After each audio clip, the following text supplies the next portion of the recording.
Narsipatnam municipality కొత్త వీధిలో నివాసం ఉంటూ కొత్తకోటలో ప్రభుత్వ టీచర్గా పనిచేస్తున్న సాంబశివ అనే ప్రభుత్వోద్యోగి సోమవారం దొంగ నోట్లతో ఉన్న సంచిని నర్సీపట్నం పోలీస్ స్టేషన్లో అప్పగించారు.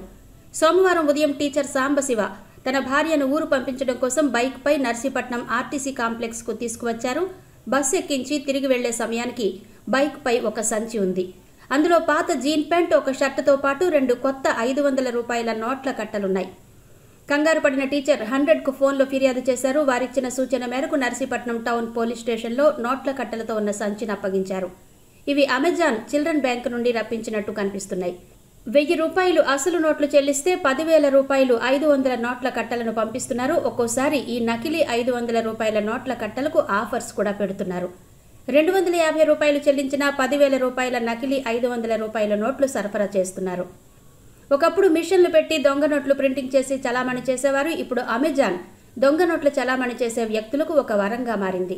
చిల్డ్రన్ బ్యాంక్ పేరుతో కార్పొరేట్ దిగ్గజ కంపెనీ అమెజాన్ ద్వారా పంపిణీ అవుతున్న 500 రూపాయల నోట్ల కట్టల విషయంలో తగిన చర్యలు తీసుకోవాలని ప్రజలు కోరుతున్నారు. కొద్ది రోజుల క్రితమే నర్సీపట్నం పోలీస్ స్టేషన్లో రైస్ పుల్లింగ్ కేసులో 10 లక్షల రూపాయల అమెజాన్ చిల్లర బ్యాంకు నోట్లు పట్టుపడడం జరిగింది. ఇటీవల నర్సీపట్నం దుకాణాల వద్ద కూడా ఈ నకిలీ 500 రూపాయల నోట్లు వెలుగు చూశాయి.